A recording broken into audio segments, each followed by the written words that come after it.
က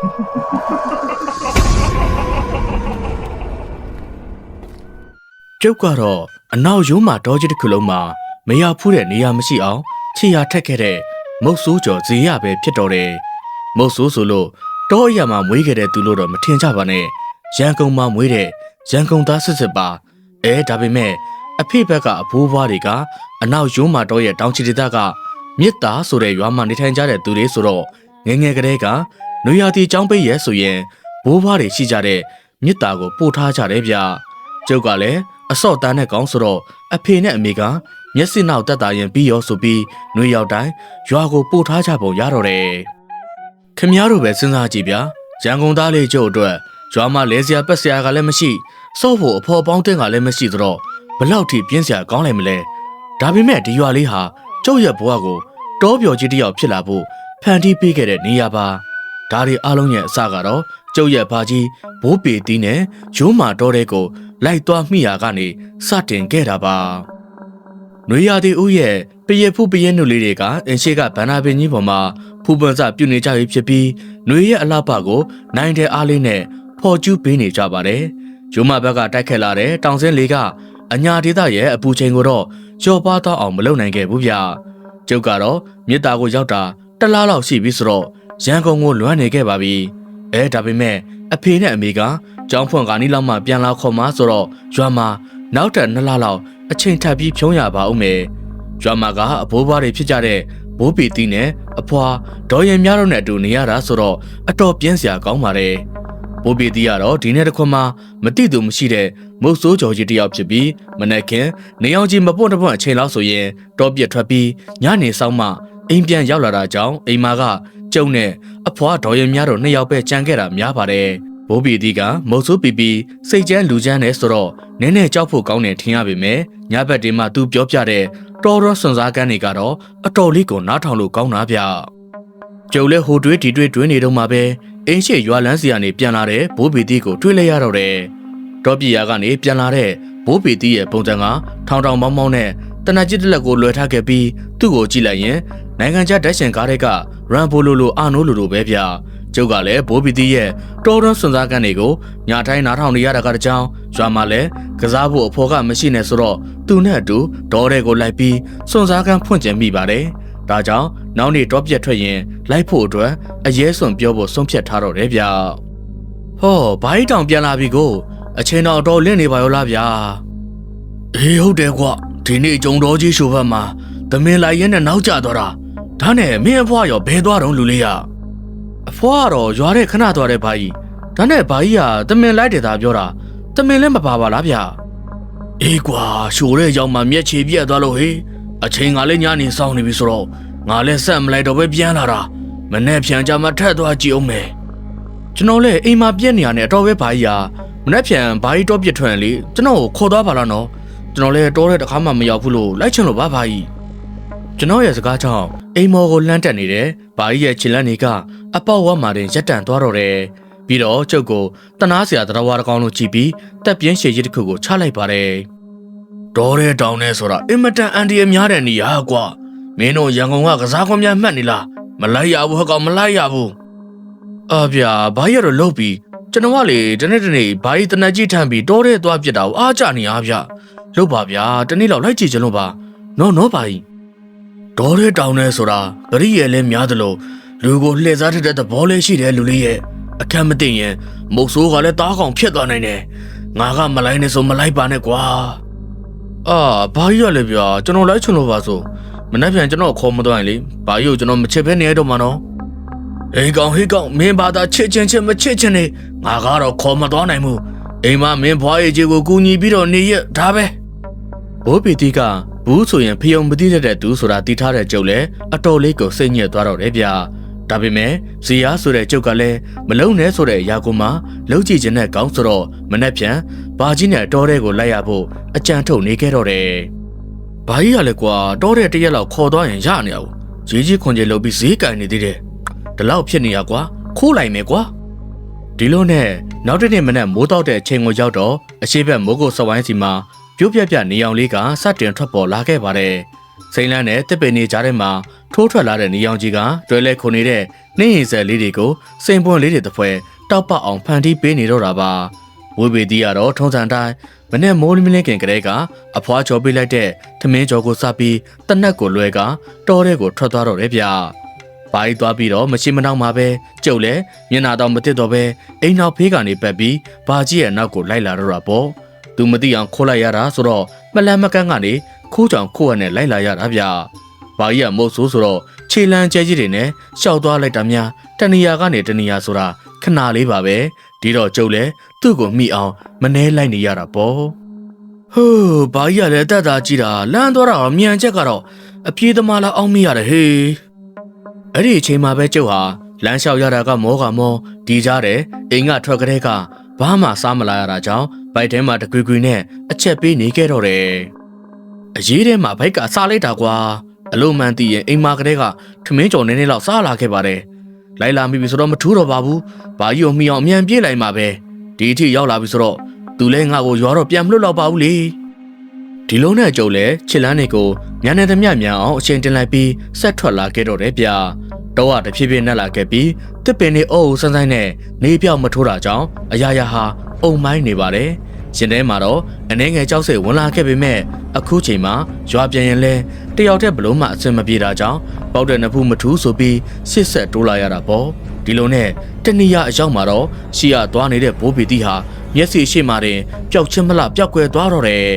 ရှောက်လာခဲ့တဲ့ဒေါ်လန်ရဲ့အလဲကောင်တဲ့တယ်မှာတော့ကျွန်းပင်ကြီးတစ်ပင်ကထီထီမမပေါက်နေခဲ့ပြီးဘေးဘီပဝန်းကျင်မှာလည်းလမ်းမရှိတော့ပဲတစ်ပင်နေတာပြစ်သိပ်အောင်ပေါက်နေတော့တယ်ဗျာ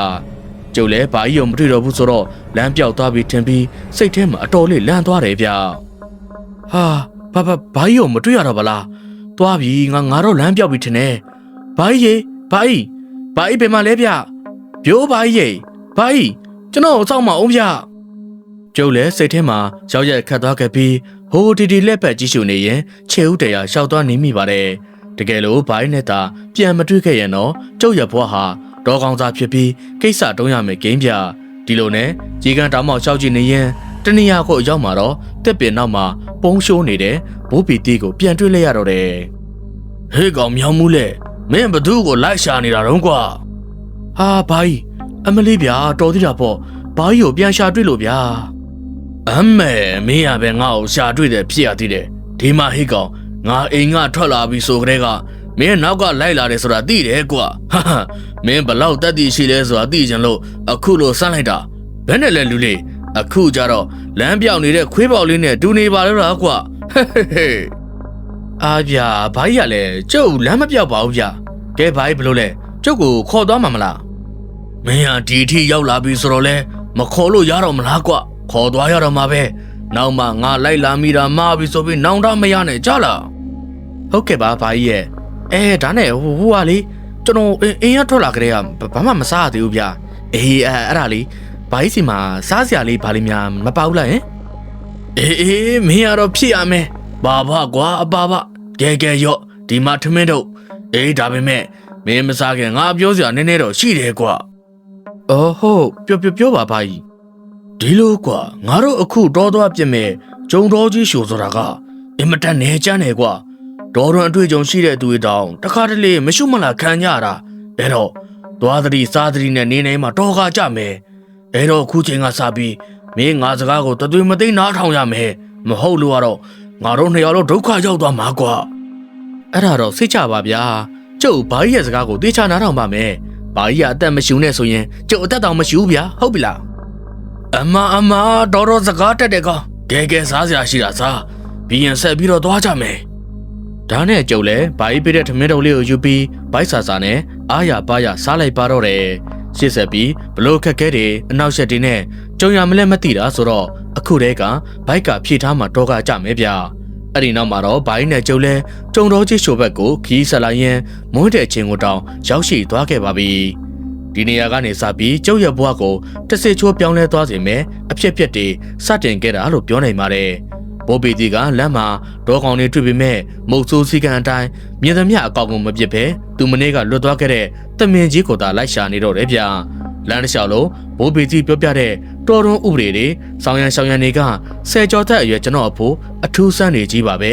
ဘိုးပီတီပြောပြတဲ့စကားတွေကထူးဆန်းနေတာမဟုတ်ပါဘူးလမ်းမှာတွေ့ရတဲ့အပင်တွေလိမ့်ဆန်တွေကလည်းကျွန်တော်အတွက်တော့တခြားကဘာတစ်ခုကိုရောက်ရှိသွားတယ်လို့ပဲဗျဒီလိုနဲ့ပဲရေတခွန်လေးတစ်ခုနားအောင်ရောက်တော့နေကလည်းစောင်းနေပြီဖြစ်တာကြောင့်ဘိုးပီတီကကြောက်နိုင်ရန်ကြီးတစ်ခုရဲ့ရှေ့မှာစကန်းချဖို့ပြင်ဆင်ခဲ့တော့တယ်ဘိုးပီတီကကြောက်နိုင်ရန်ကြီးကိုကြောက်ခိုင်းထားပြီးရွက်ပြန်တဲလေးတစ်ခုကိုထိုးကနေခဲ့တော့တယ်ဗျကျုပ်ကတော့ဗာရီခန္ဓာတွေကိုလှုပ်ပြီးရင်အဝေးကရေတခွင်ကနေတော်ဝေါ်စီးကြနေတဲ့ရေတံကိုနားထောင်လို့နေတော့တာပေါ့ဒီညအဖို့ကတော့ဒီနေရာကအလုံးစုံဆုံးပဲလူလေးရဒါနဲ့ဘာကြီးဟိုကလေကျွန်တော်မေးစရာလေးနည်းနည်းရှိလို့ဗျအေးမေးလေကွာဘာမေးမလို့တော့ဒီလိုလေးဘာကြီးကျွန်တော်ကြားဘူးတာကတောထဲမှာစကန်းချရင်မြေပြင်ပေါ်မှာထက်တစ်ပင်ပေါ်မှာနေတာပိုပြီးစိတ်ချရတယ်ဆိုဘာကြီးကဘာလို့တစ်ပင်ပေါ်မှာစကန်းမချရလဲဗျအေးပြောရရင်တော့တောထဲမှာတစ်ပင်တွေကစကန်းချဖို့လုံခြုံနေဆိုတော့မှန်ပါတယ်ဒါပေမဲ့နေရာတိုင်းတော့မဟုတ်ဘူးကွာငါကဒီနေရာတွေကိုအချင်းချင်းရောက်ဖူးသွားပြီအဲ့တော့ဘယ်နေရာမှာဘာရှိတယ်ဆိုတော့သိတယ်ကွာဒီရေဒီကွန်နာကတစ်ပင်တွေပေါ်မှာအစိပ်ပြင်းမွေတွေရောစက်တစ်တွေရောရှိတယ်ဒီတော့ဒီနေရာကိုရောက်ရင်တစ်ပင်ပေါ်မှာထက်မြေပြင်ပေါ်ကပိုစိတ်ချရတယ်ပြီးတော့ငါတို့နောက်မှာကြောက်နေရန်ကြီးရှိတာဆိုတော့ဒေါကောင်တွေရဲ့မျက်ခွက်အရဲလည်းဖြစ်သွားပြီဒါကြောင့်နောက်ကလာမယ့်အန်ဒီရဲ့ကိုစိတ်ပူစရာမလိုတော့ဘူးကိုယ့်ရဲ့ရှေ့တဲ့ကိုပဲအာယုံဆိုင်ရင်ရပြီဘာကြီးပြောတာနားလေရလားအော်ဟုတ်ကဲ့ဒါဆိုရင်ကျွန်တော်တို့ကတလန်းလုံးဒီလိုပဲမြေပေါ်မှာစကန်းချမှာပေါ့နော်ဘာကြီးအဲ့လိုတော့ဘယ်ဟုတ်ပါမလဲလူလေးရဲ့တောဝက်တို့ကြားတို့ပေါ်တဲ့ကျုံတော်ကြီးရှူကိုရောက်ရင်တော့မြေပေါ်မှာနေလို့ဘယ်ရတော့မလဲပြေကွင်းရှင်းတဲ့တစ်ပင်ပေါ်မှာလေးစင်ထိုးပြီးနေရတာပေါ့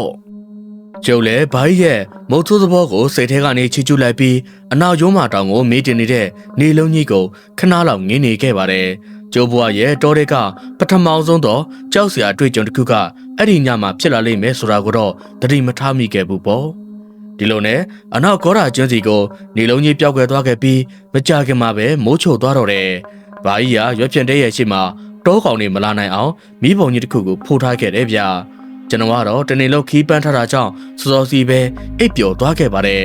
ဘေးနားမှာဘာရှိတယ်ဆိုပေမဲ့လည်းတောရဲ့ခြောက်ကြားစရာကောင်းတဲ့တိတ်ဆိတ်မှုကြောင့်အနေငယ်စိုးရိမ်နေတာဆိုတာကိုတော့မချက်တန်းဝန်ခံရပါလိမ့်မယ်ဒီလိုနဲ့ညတကောင်လောက်ကိုရောက်တော့အိတ်နေတော့ရုတ်တရက်အပေါ်သွားချင်တာကြောင့်လန့်ပြီးတော့နိုးလာတော့တယ်ဗျာ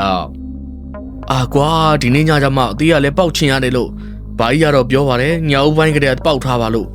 ငါဘာကြီးစကားကိုနားမထောင်မိတာပါကွာတော်ကြီးမြတ်မဲတဲ့ဘယ်လိုလုပ်မှမသိဘူးလိုက်လာမိတာတော့မှားပြီထင်တယ်ဟေးဒီလိုနဲ့ကြုံလဲစတီကုံကနေမခံမရနိုင်အောင်တင်းနေတာကြောင့်မထကျင်ထလာရတော့တယ်ဗျာ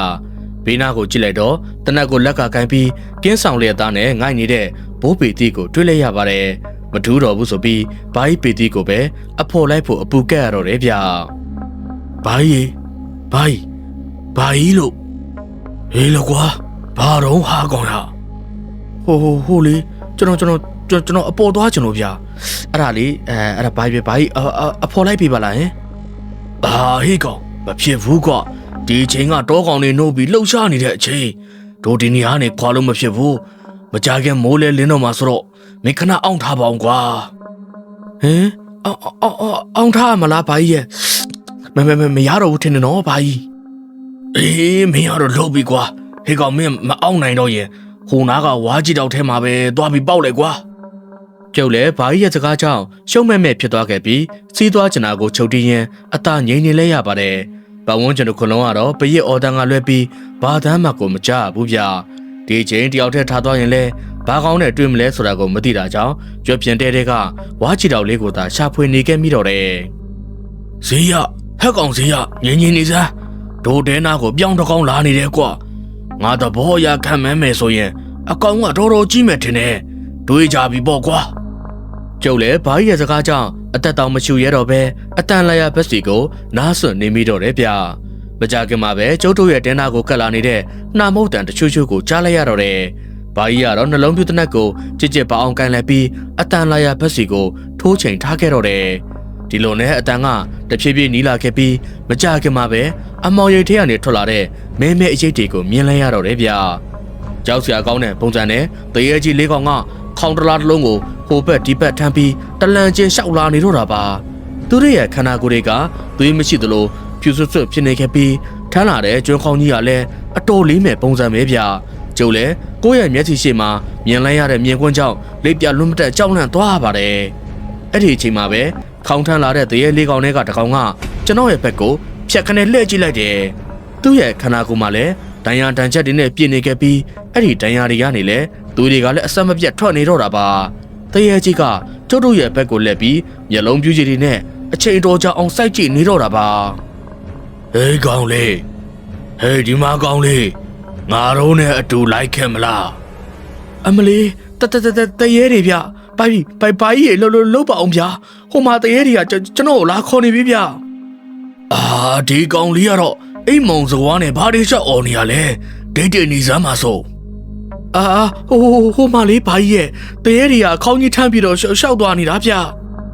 အာဟိကောင်စီးကတတိထားစမ်းပါစို့ကွာမင်းနေရတော့ခက်တော့တာပဲကျုပ်ရဲ့ရုံရင်ဆန်ခတ်မှုကြောင့်ယာယီထိုးထားခဲ့တဲ့ရွက်ဖြင့်တဲလေးလဲပြိုကျသွားခဲ့ရတော့တယ်ဗျခဏကြာမှတော့တန်နေပြောက်ခွဲသွားပြီးကျုပ်တို့မြေးဖို့လဲတဲရောက်မှငြိမ်ဝတ်သွားခဲ့ရပါတယ်ဘာဤပေတီကတဲကိုဆွဲလန်းလိုက်ပြီးအရှိတက်ကိုတနက်နဲ့ချင်းလိုက်တဲ့အခါမှာတော့ဘာကောင်းမှရှိမနေတော့ပါဘူးသွားပါပြီကွာပြောင်ကြီးကတော့လွတ်သွားပြီဈေးရမင်းကွာဘလို့လုပ်လိုက်တာတော့ဟာဟမ်ပြောင်ကြီးဟုတ်လားဘာကြီးဘေးကပြောင်ကြီးတော့ဗျာခုနကတော့ကတဲနာကိုရောက်လာတာပြောင်းကွနဲတာချင်းမဟုတ်ဘူးရလိုက်လို့ကတော့တလားစာဖူးလုံးနဲ့ပြေကွန်းရှင်းနေရမှမင်းရထဝေါ်ပြီးဝူဝါလို့တော့လန့်ပြီးပြေးသွားတာပေါ့ဟာနာလိုက်တာကွာအာတော်တခုခုတော့လွဲနေပြီထင်တယ်နော်ဘာကြီးကျုပ်တွေ့လိုက်တာပြောင်းမဟုတ်ဘူးဗျတရေတွေဗျတရေတွေဘာရဲကွာတရေတွေဟုတ်လားဟုတ်တယ်ဘာကြီးကတရေတွေမှာတကောင်နဲ့မဟုတ်ဘူးလေးကောင်တောင်ပါဗျသူတို့တကိုယ်လုံးကလည်းဒဏ်ရာတွေနဲ့ကျွန်းအခေါင်းကြီးကိုထမ်းလာတာဗျာပြီးတော့လေအထက်ကတရေတကောင်ကသူ့ရဲ့မဲတင်နေတဲ့သွားတွေကိုဖျက်ပြပြီးကျုပ်ကိုရီးပြနေတာအမလီပြောရင်းဆိုနေတောင်ကြက်တီးတွေထလာပြီဗျအေးမင်းကတော့ဖြည့်ရမယ်ကွာအာဘာကြီးကျုပ်မလိမ္မာဘူးဗျဒီမျက်လုံးတွေနဲ့ကိုသေချာမြင်ခဲ့တာပါဗျအေးအဲ့ဒါမင်းကိုတောချောက်တာကွာဒါကြောင့်မင်းတို့ကလေးတွေကိုငါကတောထဲကိုခေါ်မလာချင်တာဗျာတောချောက်တာဟုတ်လားဘာကြီးတောချောက်တယ်ဆိုတာဘာပြောရလဲဒီလိုကတောထဲမှာတည်သွားပြီးမကြွမလွတ်ဖြစ်တဲ့နာနာဘဝတွေကမင်းတို့လိုလိပ်ပြငယ်တဲ့ကလေးတွေကိုအမြင်မအောင်လုပ်လို့ရှိတယ်ဒါကိုတောချောက်တယ်လို့ခေါ်တာပေါ့ကွာခုနတော့ကမင်းတွေ့လိုက်တာကတရေတွေမဟုတ်ဘူးပြောင်းကွာပြောင်းဒါပေမဲ့မင်းရဲ့နူးနေတဲ့စိတ်ကိုနာနာဘဝတွေကမြင်ကြတာမြင်အောင်ဖန်တီးလိုက်တာနားလေအောင်ပြောရရင်မင်းရဲ့အတွေးတွေကပုံရိပ်တွေကိုတကယ်ကြီးဖြစ်လာအောင်လုပ်လိုက်တဲ့သဘောပေါ့ဒါကြောင့်ဒေါ်တဲ့ကိုရောက်ရင်ဒေါ်ချောက်မခံရအောင်ကြောက်တဲ့စိတ်ကိုအရင်ဖြော့ရတယ်လူလေးရဲ့အော်တောထဲမှာအဲ့လိုတွေလည်းရှိသေးရပဲလားဘာကြီးအေးရှိတာပေါ့ကွာဒီအတွေ့အကြုံကိုသင်ခန်းစာယူထားပေါ့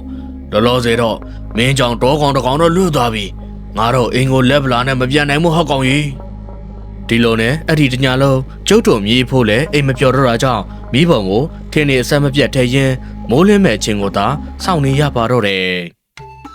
ဒီလိုနဲ့မနေ့ကင်းကိုရောက်တော့တောချက်ဖတကောင်ရဲ့အော်တန်နဲ့တူကျုပ်တို့မြေးဖို့လဲမုတ်ဆိုးတို့ရဲ့ထုံးစံအတိုင်းတားကောင်ကိုရှာဖွေနေခဲ့တော့တယ်ဗျာ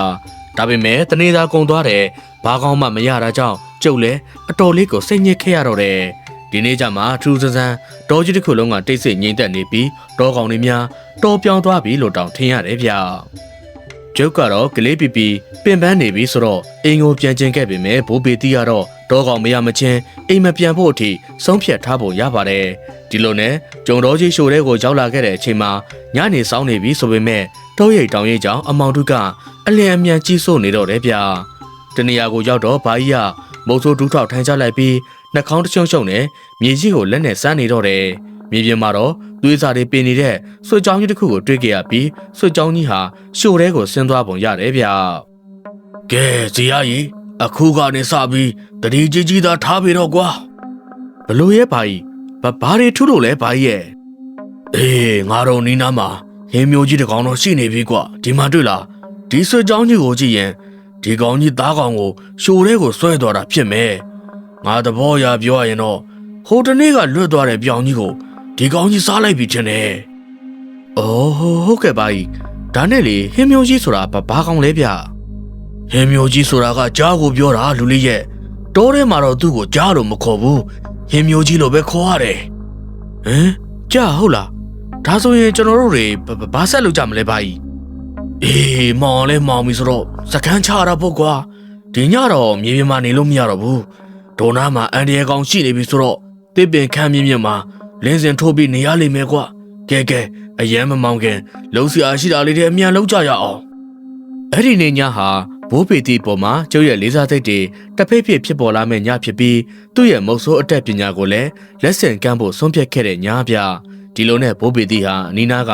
တစ်ပင်ကြီးမြင့်မြတ်တစ်ပင်ကိုရွေးလိုက်ပြီးလက်ဆင့်ထိုးဖို့ပြင်ဆင်ခဲ့တော့တယ်ကျုပ်ကတော့ဝါခုတ်စရာရှိတာခုတ်ထင်းရှာစရာရှိတာရှာရင်အဘိုးဖြစ်သူကိုကူညီလို့နေတော့တာပေါ့ကျုပ်တို့နှစ်ယောက်မသိတာကဘာလဲဆိုတော့အနီးနားမှာတော်ကောင်ကြီးတစ်ကောင်ကကျုပ်တို့နှစ်ယောက်ကိုထိတ်ဆိတ်ချောင်းမြောင်းနေတယ်ဆိုတာပါပဲ။ဘာကြီးကတော့တပင်ကွာကြားမှာလင်းစင်တစ်ခုကိုကြွန့်ကျင်လင်းမြန်စားနဲ့ပြည်တော်နေခဲ့ပြီးကျုပ်ကတော့အောက်မှာနေရင်သူ့လိုရာတွေကိုပေးနေခဲ့တော့တယ်။ဒီလိုလုံးနေတော့မှပဲနှာခေါင်းထဲမှာခွေးသေးကောင်ပုံနှံလို့လူသေးကောင်အနံ့လို့အနံ့ဆိုးကြီးတစ်ခုကိုစူကနေရလိုက်ပါတယ်။အနံ့ကြီးကအော်နှလုံးနာစရာကောင်းလောက်အောင်ပြင်းလွန်းတာကြောင့်ကျုပ်လည်းနှာခေါင်းကိုအမြန်ပိတ်လိုက်ရတော့တယ်ဗျ။ထွေဘာနန်ကြီးတော့ဟာအတော်ဆိုးလိုက်တာပဲ။ဘာဖြစ်လို့တော့လူလေးရဘာနန်လို့တော့အပုံနန်းပြဘာကြီးရဲ့တော်တော်ဆိုးတယ်ဒီနီးနားမှာဘာကောင်တင်နေလဲမသိပါဘူးဗျာဟေးငါကတော့ဘာနန်မှမရပါလားမင်းဟာကဟုတ်ကောဟုတ်ရလားကွာ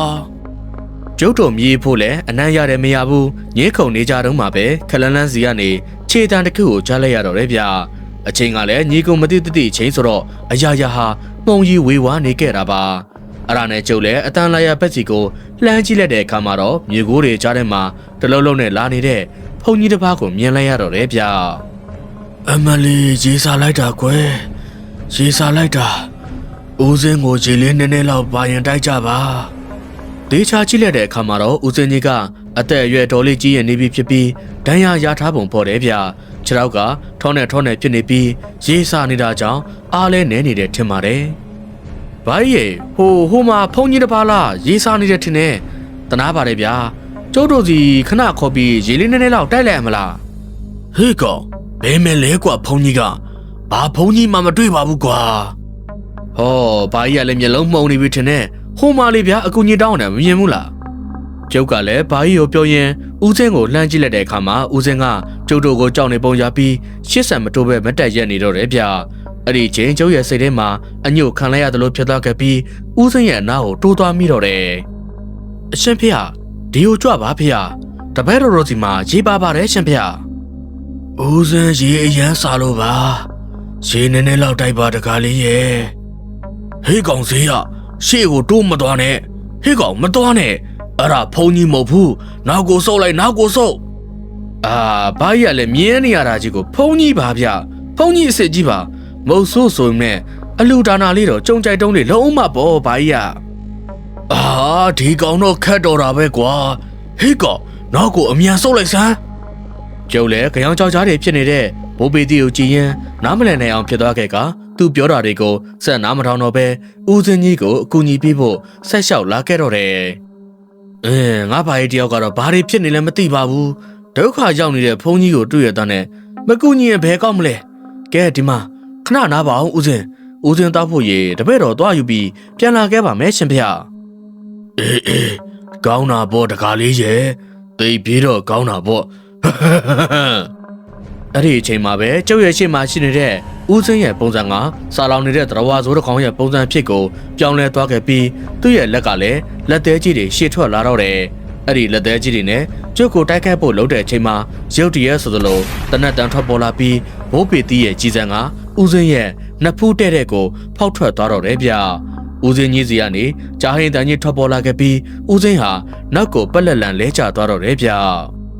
လူလေးအဲ့ဒီမှာမနေနဲ့လင်းစင်ဘော်ကိုအမြန်တက်လာခဲ့ဘာကြီးရဲ့တန်ကိုကြားတော့ကျုပ်လက်လန်သွားခဲ့ပြီးလင်းစင်ထိုးထားတဲ့တစ်ပင်ရှိအားကြီးကိုအလယ်အမြန်ပြေးလာတော့တယ်တနက်မှန်သွားတဲ့ဦးစင်းကြီးဟာမသေးပဲငုတ်တုတ်ပြန်ထိုင်လာခဲ့ပြီးနောက်တစ်ခေါက်ရံပြစ်ဖို့လုပ်နေတော့တယ်ဗျအဲ့ဒီအချိန်မှာပဲဘိုးပီတီကသူ့ရဲ့နှလုံးပြူနဲ့ဦးစင်းရှိအားစီကိုထပ်မံချီဝင်ပြီးတော့ပြစ်ချလိုက်ပါတော့တယ်တနက်တန်ကြားတဲ့အခါမှာတော့ဦးစင်းလဲရှေ့ကိုဆက်တိုးမလာတော့ပဲတကယ်နဲ့မန်ဖီရင်တော်လေးကိုပြေးဝင်သွားတော့တယ်ဗျ ကျုပ်ကတော့ကြောက်တဲ့စိတ်ကလွဲပြီးဘာကိုမှမသိတာကြောင့်တစ်ပင်အောက်ကိုဝင်ရင်ဘာလို့တော့ဘာကံမှမသိဖြစ်နေတော့တယ်။ဘာကြီးဘာကြီးကျွန်တော်ကဲပါအောင်ဗျာကျွန်တော်ကဲပါအောင်ဘာကြီးကျွန်တော်ကဲပါအောင်ဟေးကောင်အဲမှာထိုင်ပြီးငိုမနေနဲ့မင်းအဖအကြားကနောက်တစ်ခေါက်ပြန်လာပြီးကြိုက်တတ်နေအောင်မယ်လင်းစင်ဘောကိုမြင်မြန်တက်ခဲ့ဒီလိုနဲ့ကျုပ်လည်းကရုံကရင်နဲ့လင်းစင်ဘောကိုရောက်လာခဲ့ပြီးအပေါ်ရောက်တော့ကြောက်တဲ့စိတ်နဲ့ဘာကြီးရဲ့ရင်ခွန်ထဲကိုတိုးပြီးတချုံရှုံနဲ့ငိုနေခဲ့တော့တယ်ဗျာပတ်ဝန်းကျင်တစ်ခုလုံးကတော့ခုနကတော့မတူပဲပြန်လဲတိတ်ဆိတ်သွားခဲ့ပြီးကျုပ်လည်းဘာကြီးကိုဘလောက်ကြာအောင်ဖတ်ထားမိလဲတော့မသိတော့ပါဘူးကြောက်တယ်ဘာကြီးရဲ့ကျွန်တော်ကြောက်တယ်ဘာကြီးရဲ့ကျုပ်ကိုကိုက်လိုက်မိလားမသိဘူးဘာကြီးရဲ့လူလေးဟဲ့ကောင်လေးဈေးရည်အသေးစိတ်ပြန်ကက်ဆမ်းမှာကွမင်းကိုမကိုက်မိပါဘူးဘာကြီးအဲ့ဒီကောင်ကြီးကဘာကောင်ကြီးလဲဖုံကြီးလားဒါမှမဟုတ်လူလားတရေလားကြာလားအမလေးဗျာပစက်ထဲမှာလည်းအဆွဲရဲတဖွေးနဲ့ဗျာအေးဒီကောင်ကြီးကဘာကောင်လဲဆိုတာဘာကြီးလည်းအတိအကျမပြောနိုင်သေးဘူးပြောလို့ရတာကလည်းအချင်းကြီး၃ခုပေါ်မှာမူတည်နေတယ်ကွာဟမ်အချင်းကြီး၃ခုဟုတ်လားဘလို့လဲဘာကြီးရဲ့အဲ့ဒါတွေကဘာတွေလဲဟင်ဒီလိုကွာပထမတစ်ခုကတော့ဒီကောင်ကြီးကတမန်ကြားဖြစ်နိုင်တယ်ကွာတမန်ကြားဆိုတာမင်းသားလေအောင်ပြောရရင်လူကားနဲ့ကြားမောင်ကျင့်ပြီးအောင်သွားတဲ့အခါ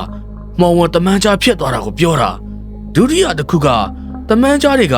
ကျင့်စဉ်မှကျင့်မြပြီးလူပုံစံပြောင်းမရတော့တဲ့အခါအခုလိုမကောင်းဆိုးဝါးပုံစံနဲ့တိုးထဲမှာသားကောင်တွေကိုရှာဖွေစားတော့နေရတာမျိုးပေါ့နောက်ဆုံးတစ်ခုကတော့အတော်လေးကိုစမ်းကြယ်တယ်ကွာပြောပြစမ်းမအောင်ပါရဲ့ဘလို့ဒီစမ်းကြယ်တာလဲဒီလိုကွာနောက်ဆုံးတစ်မျိုးကြတော့လူကနေတမန်ကြားဖြစ်လာတာမဟုတ်ဘူးကွာရိုးကြားတကောင်ကသူ့ဘဝတစ်လျှောက်မှာလူပေါင်းများစွာကိုစားတော့ရင်နှိချိုကြားတကောင်ဖြစ်သွားတယ်ဆိုပါတော့ကွာအဲ့လိုနှိချိုကြားတွေက9000ပြည့်သွားရင်သူစားခဲ့တဲ့လူတွေရဲ့ဝိညာဉ်တွေကစိုးမိုးတာကိုခံကြရတယ်အဲခါမှာသူတို့ကကိုပြောင်းနိုင်တဲ့အစွမ်းတွေရသွားပြီးသူစားခဲ့ပြီးသားလူတွေရဲ့ပုံစံကိုအလွယ်တကူပြောင်းပြီးသားကောင်ရှာလို့ရသွားတာပေါ့ကွာအော်ဟုတ်လားဘာကြီးဒါဆိုရင်ကျုပ်တို့အခုတွေ့ခဲ့တဲ့ကြားရောဘာအမျိုးစားလဲရင်ငါစိတ်အထင်ရဆိုတတိယအမျိုးစားကြားဖြစ်ဖို့များတယ်ကွာကျုပ်ဆရာကြီးပါလားဘာကြီးရဲ့ကျုပ်ဘာကြီးစကားကိုနားထောင်ပြီးအိမ်မှာကြံခဲ့ရမှာဗျအခုလိုက်လာမိတာနောင်တော့ရပါပြီဘာကြီးရဲ့အာဟေ့ကောင်အတန်ပြဲကြီးနဲ့အော်ငုံမနေနဲ့မင်းလောက်တာနဲ့ငါလည်းသားကောင်ကြတော့မထင်ပါဘူးကွာအာကျုပ်ပါတယ်ဆိုဘာကြီးရလဲကျွန်တော်နဲ့ဘာဆိုင်လို့တော့ဘာကြီးရဟေးဘာမဆိုင်ရမလဲကွာခုနာကမင်းကိုကရင်တနတ်နဲ့ပြစ်လိုက်တော့တနတ်တန်ကြောင့်ဒီနားကတော့ကောင်တွေအကုန်ပြေးပြီဘောကွာဒီနေ့တော့ကံမကောင်းတော့ဘူးထင်ပါတယ်ကွာဒီလိုနဲ့ကျုပ်တို့မြေးဖို့လဲစကားစာဖြစ်လိုက်ပြီးဘာမှမပြောတော့ပဲတိတ်ဆိတ်စွာထိုင်နေခဲ့ကြတော့တယ်ဗျာအချိန်ကြာလာတဲ့နဲ့များအမောင်တို့က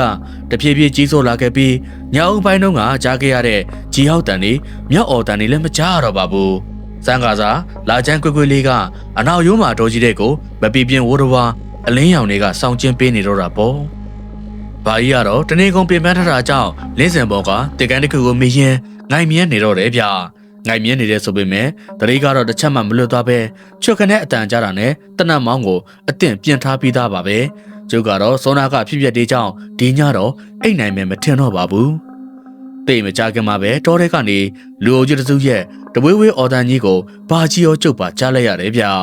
ဘာကြီးလည်းဒီအော်တန်တွေကြောင့်မျက်မှောင်ကျုံလိုက်ပြီးခြေနေကိုစောင့်ကြည့်နေခဲ့ပါတယ်အတန်တွေကနီးသက်ထက်နီးလာပြီးမဲ့လင်းစင်ရဲ့အောက်မှာတော့ဘလို့တော်ဘွားတကောင်ရဲ့အရေးရောင်ကိုမှမတွေ့ရပါဘူးဘာကြီးဒါတွေကဘာတန်နေတုံးဗျကျွန်တော်တို့နဲ့တဖြည်းဖြည်းနီးလာသလိုပဲနော်လူလေးရဲ့မျက်လုံးမိတ်ထားကွာဘာတမ်းမဲကြာမျက်လုံးဖွင့်မကြည့်နဲ့ဇက်ကနေနမောဗုဒ္ဓတာဆိုပြီးရွတ်နေကြလားကျုပ်လည်းဘာကြီးခိုင်းတဲ့အတိုင်းမျက်လုံးကိုစုံမိတ်ကဇရနာ၃ပါးကိုအာယုံပြူရဲဂါထာကိုရွတ်ဖတ်နေခဲ့တော့တယ်ဂါထာရွတ်တဲ့အချိန်မှာတော့ခုနတုန်းကဖြစ်ပေါ်လာခဲ့တဲ့ကြောက်စိတ်တွေကအနှဲငယ်ပြေးရော့သွားသလိုခံစားလိုက်ရတော့တယ်ဗျာဒါပေမဲ့အတန်ကြီးကတော့ပျောက်မသွားသေးပဲဝေးသွားလိုက်နီးသွားလိုက်နဲ့ကျုပ်တို့မြည်ဖို့ရဲ့လင်းစင်လေးကိုလာရောက်ပက်တင်ထက်နေတော့တယ်ဒီလိုနဲ့တညာလုံးအိမ်မပြောပဲငုတ်တုံငိုင်ရင်အတန်တွေကိုနားဆွနေခဲ့ပြီးမနေ့မိုးလင်းကနေအချိန်လောက်မှာတညာလုံးကြားရတဲ့အတန်တွေအလုံးချက်ပြောက်ငှက်ပြောက်ပျောက်သွားတော့တယ်ဗျာကျုပ်လည်းအခါကျမှစိတ်ချလက်ချနဲ့မိခနဲ့အိပ်ပျော်သွားတော့တယ်ဗျာ ဘလောက်ကြောင်အိပ်ပျော်သွားလဲမသိပါဘူးစူးရှာချနေအောင်ကြီးကမျက်နှာပေါ်ဖြာကျလာမှပဲမိုးလင်းနေတာကိုသိလဲရတယ်လူလေးမိုးလင်းနေပြီထားတော့မိုးလင်းပြီလားဘာကြီးကျိုးတို့ဘယ်ဆက်သွားကြမလဲဘဲမှမသွားဘူးကိုဆရာကြီးဒီတော်တွေကနေမြန်နေသမျှမြန်ထွက်ပြီးအိမ်ကိုပဲပြန်ကြအောင်တော်ရန်ဝိညာဉ်တွေငါတို့ကိုတော်လေးဒေါသထွက်နေပြီကွာဒီလိုနဲ့ကျုပ်တို့မြေဖို့လဲလေးစင်မောကနေဆင်းပြီးရွာကိုပြန်မှုပြင်ဆင်ခဲ့တော့တယ်ဗျမနေ့ကင်းရဲ့နေအောင်ကြီးနုနုအောက်မှာဂျုံမာတော်ကြီးကကျင်းငတ်တာရကာတွေရဲ့အတန်းနဲ့တဖန်ပြန်လဲအသက်ဝင်လာခဲ့တော့တယ်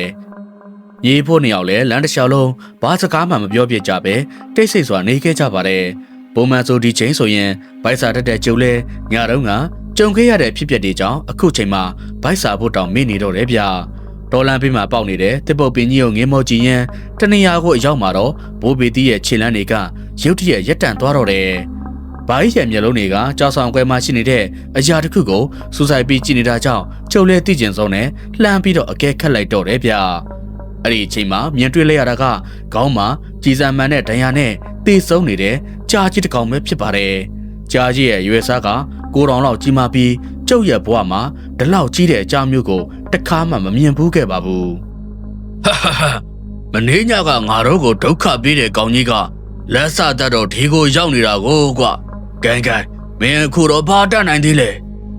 ဘာကြီးဒါဆိုဒီကောင်ကြီးကညာတော့ကျုပ်တို့စီကိုဖုန်းကြီးအယောင်ဆောင်ပြီးလာတဲ့ကောင်ကြီးပေါ့နော်ဟုတ်လားဒါဘောကွာကဲလာအနာကိုသွားပြီးကြည့်ရအောင်လူလေးအဲ့ဒီနောက်မှာတော့ဘိုးဘီတီကရှေ့ရဦးဆောင်ပြီးကြားသေးကြီးရှိတဲ့နေရာစီကိုတွားခဲ့တော့တယ်အနာကိုရောက်တော့ကြားသေးကြီးပြီးမှမိုးစုဒူးထောက်ထမ်းချလိုက်ပြီးဓမြောင်ကိုထုတ်လိုက်ကကြားကြီးရဲ့ရင်ဘတ်ကိုခွဲလိုက်တော့တယ်ဗျပြီးတော့ကြားရင်ဘတ်ထဲကနှလုံးသားကိုဆွဲထုတ်ယူလိုက်ပြီးသူ့ရဲ့လက်ထဲမှာသွေးတွေပြကျန်နေတဲ့ကြားနှလုံးကြီးကပါလာခဲ့တော့တယ်ကျုပ်လည်းဘာဆက်လုံးမလဲဆိုတာကိုရင်ထိတ်နဲ့ဆက်လက်စောင့်ကြည့်နေခဲ့မိပါတယ်အဲ့ဒီချိန်မှာဘာကြီးဟာဘလုံးမှမထမှတ်ထားတဲ့ကိစ္စတစ်ခုကိုလုပ်လိုက်တာကြောင့်ကျုပ်လဲကိုမျက်စိကိုတောင်မယုံနိုင်ဖြစ်သွားရတယ်ဗျဘိုးဘေတီဟာသူ့လက်ထဲကပူနွေးနှလုံးသားကြီးကိုတကိုက်လိုက်ပြီးမျိုးချပစ်လိုက်ပါတယ်ပြီးတော့သူ့ကိုက်ပြီးသားနှလုံးသားကြီးကိုကျုပ်စီကိုထိုးပေးလိုက်တော့တယ်ဗျဂိုင်းလူလေးရော့မင်းလည်းပဲဒါကြီးကိုကျွန်တော်ကဘာလုပ်ရမှာတော့ဘာကြီးဟဲ့ကောင်ရဘာလုပ်ရမလဲကွာငါစားသလိုတကိုက်လောက်ကိုက်ပြီးစားရမှာပေါ့မနောက်ပါနဲ့ဘာကြီးအစိမ်းကြီးကိုပြီးတော့သွေးညီနဲ့နေရနန်းနဲ့စားကြမအောင်ဗျာဟေးကောင်ငါကစားဆိုစားလေကွာမင်းမစားရင်ဒီကြကညာဘက်အသက်ပြန်ဝင်လာပြီးငါတို့ကိုဒုက္ခဆက်ပေးလိမ့်မယ်ခါကြရင်ငါတို့နှစ်ယောက်လုံးရွာကိုဘယ်တော့မှပြန်မရောက်တော့ဘူးကွာသိရလားကျုပ်လည်းဘာရဲ့စကားကြောင့်သူပေးထားတဲ့ကြားနှလုံးကြီးကိုမြူချင်းနဲ့လှမ်းအောင်လိုက်ပြီးတကိုက်ကကျိတ်မိတ်မျိုးချလိုက်ရတယ်ဗျမျိုးချပြီးချင်းမှာပဲထူးဆန်းတာကခုနကရင်ထဲမှာဖြစ်ပေါ်နေတဲ့ကြောက်စိတ်တွေစိုးရင်စိတ်တွေအကုန်လုံးယူပစ်တယ်လို့ပျောက်သွားခဲ့တယ်ဆိုတာပါပဲကဲဘလို့လဲကွာနေလို့ထိုင်လို့ကောင်းသွားပြီမဟုတ်လားဟုတ်ပါဘာကြီးရေအတော်လေးကိုထူးဆန်းတာပဲဗျာဒီလိုစားတာဘလို့သဘောလဲဟင်ဘာကြီးမြင်းမှတ်ထားကွာဒါကိုအောင်သေးအောင်သားစားတယ်လို့ခေါ်တယ်ညာတော့ငါတို့ကသူ့ရဲ့သားကောင်ဖြစ်ခဲ့ပြီးဒီမနေ့တော့ဒီကောင်ကြီးကငါတို့ရဲ့သားကောင်ဖြစ်သွားပြီသူနိုင်ရင်ငါတို့ကိုသူကစားမှာအခုငါတို့နိုင်တော့ဒီကောင်ကြီးရဲ့နှလုံးသားကိုစရိအနေနဲ့စားပေးရတယ်ဒေါ်ဘယံကိုစားပြီးသွားရင်ကိုတိုင်ကဒေါ်ဘယံဖြစ်ကိုရောက်သွားတယ်လို့ခံစားရတာပေါ့ကွာဒါကိုတော်တော်ဥပဒေသားလို့ခေါ်တယ်ကွာထူးပါစမ်းပါဘာကြီးကျုပ်ဖြစ်တခါမှမကြဘူးကဲအခုတော့ကြားဘူးပြီမလားငါတို့နှစ်ယောက်တော်ထဲမှာကြားနှလုံးကိုအစိမ်းစားတာဘယ်သူမှပြန်မပြောနဲ့အိုးကန်ဟိုစမ်းကြောင်းလေးမှာခြေတွေလက်တွေဆေးကြဆုံးဟေ့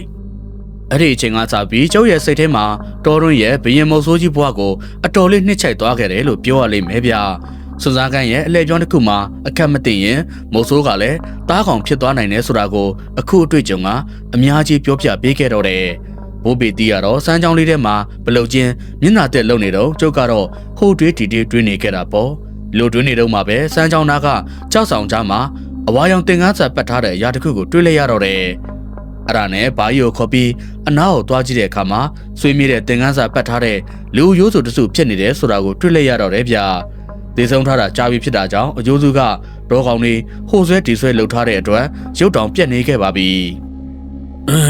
ဒါကဖုန်းကြီးတစ်ပါးရဲ့အယိုးစုဖြစ်ရမယ်တနာစရာပဲကွာတော်ထဲမှာတရားကျင့်ရင်ကြားဆွဲခံရပြီးပြန်လွန်တာဖြစ်လိမ့်မယ်လူလေးရငါတို့ညားကတွေ့ခဲ့တဲ့ဝိညာဉ်ကကြားကိုဝင်စီးနေတဲ့ဒီဖုန်းကြီးရဲ့ဝိညာဉ်ပဲနေမယ်သူခမမကျွလွတ်သေးဘူးထမရဲ့ဂိုင်းချင်းရှိတော့အယိုးစုကိုမီးတကြပြီးကောင်းရမွန်ရရအောင်စူတောင်းပေးရအောင်ကွာဒီလိုနဲ့ကျုပ်တို့မြေဖို့လဲထင်းနေကြပြီးဦးစင်းရဲ့ရုပ်လောင်းကိုတသွန်စီစဉ်နေတဲ့ချောင်းလေးရဲ့ဘေးမှာပဲမီးတကြပေးခဲ့တော့တယ်ဗျအချင်းတချင်းကြီးနဲ့တားလောင်နေတဲ့မီးပုံထဲမှာအယိုးစုကြီးကတော့တဖောက်ဖောက်နဲ့လောင်ကျွမ်းနေခဲ့တော့တယ်ကျိုးပါကြီးပေသီးကမုတ်ဆိုးဆိုပေမဲ့ဖျားတရားကိုဘယ်တော့မှမေးတဲ့သူမဟုတ်တော့ဦးစင်းကြီးအတွက်သူ့ကိုယ်တိုင်ပဲအမျှပေးဝေခဲ့တာပေါ့ကျွန်တော်ကတော့ကောင်းကင်ကိုတလူလူတက်သွားတဲ့မိခိုလုံးကြီးတွေကိုကြည့်ရင်ခေါင်းထဲမှာအတွေးတွေရောက်ရက်ခတ်နေပါတယ်ဒီလိုနဲ့တနေ့ဝန်တနေ့ထွက်ပြီးအချိန်နဲ့တဖြည်းဖြည်းကုံဆုံးပြီးတဲ့နောက်ကျုပ်ကအနောက်ရုံးမှာတောကြီးတစ်ခုလုံးမှာကျင်လည်နေတဲ့တောပြော်မုတ်ဆိုးကြီးတစ်ယောက်ဖြစ်လာတော့တယ်ဗျာဒီကိစ္စဖြစ်ပြီးကလေးကရန်ကုန်ကိုလည်းမပြန်ပြစ်တော့ပဲဘာကြီးရဲ့နားမှာနေရင်မုတ်ဆိုးတို့တည်တဲ့နဲ့ပညာတွေကိုစီးပူးခဲ့တော့တယ်ကြားနှလုံးကိုစပြီးကလေးကကျုပ်ရဲ့ခန္ဓာကိုယ်ထဲမှာမုတ်ဆိုးသွေးတွေလှည့်ပတ်စီးစင်းနေပြီးတောထဲမှာစွန်းစားကန်းတွေထွက်ရတာကိုအတော်လေးသဘောကျလာတော့တယ်ဗျအခုဆိုရင်ဘယ်တော့ဘယ်တောင်မှမစိုးကျုပ်ကတယောက်တည်းရှင်းတန်းနေနိုင်ခဲ့ပါပြီတောထဲမှာတောထဲမှာစားရင်ရန်ဖာရန်ကမုတ်ဆိုးတဘာဝအသားစိမ်းတွေစားခဲ့ရတာမျိုးတွေလည်းရှိပါတယ်တစ်ချိန်တုန်းကတော့ဒီຢာတွေဟာကျုပ်နဲ့ဘိုးပီတီတို့အမြဲရောက်ဖြစ်ခဲ့တယ်ဆိုပေမဲ့အခုချိန်မှာတော့ဘိုးပီတီလည်းလောကကြီးထဲမှာမရှိတော့ပါဘူးဒါပေမဲ့ကျုပ်ကတော့အဘိုးဖြစ်သူစီကမုတ်ဆိုးပညာတွေအားလုံးကိုသင်ယူခဲ့ရတယ်လို့ဆိုနိုင်ပါတယ်ဒါကြောင့်ခွန်အားကြီးတဲ့သူသာအနိုင်ရတယ်ဆိုတဲ့တော်တော်ဥပဒေသားကိုခံယူရင်းကျုပ်ဟာဒေါ်ထက်တောင်သွဲကိုဖျက်ကျော်ရင်းတော်တော်စွန်စားကန်းတွေကိုတကူတော်ဆက်ဖွင့်နေအောင်မှဖြစ်တော့တယ်ပရိသတ်များခင်ဗျာဒေါ်6တဲ့ညဇလန်းကတော့ဒီနေရာမှာတင်မဲ့အဆုံးသတ်သွားခဲ့ပါတယ်ကျွန်တော်ယခုတင်ဆက်ပေးခဲ့တဲ့နာနာဘဝတရေဇလန်းလေးကိုကြည့်ရှုခန်းစားရင်းတနေ့တာဘဝမောတွေပြေပြောက်ဖို့ဆူတောင်းပေးလိုက်ရပါတယ်ကျွန်တော်တို့ရဲ့ channel လေးကနေအခုလိုမျိုးထူးခြားဆန်းပြတဲ့ကြောင်ရွာလေးတွေကိုတင်ဆက်ပေးနေမှာဖြစ်ပြီးယခုဗီဒီယိုလေးနဲ့ပတ်သက်လို့ဝေဖန်အကြံပြုလို့တာရှိရင်လည်းကွန်မန့်မှာရေးပေးခဲ့ကြပါအောင်ဗျဗီဒီယိုလေးကိုဆုံးထိကြည့်ရှုပေးတဲ့အတွက်ကျေးဇူးအများကြီးတင်ပါတယ်ကျွန်တော်ကတော့အစီအစဉ်တင်ဆက်သူကိုဝင်းရံပဲဖြစ်ပါတယ်ဗျကျွန်တော်တို့နောက်ထပ်ဇလန်းကောင်းလေးတွေနဲ့အတူပြန်လည်ဆုံတွေ့ကြတာပေါ့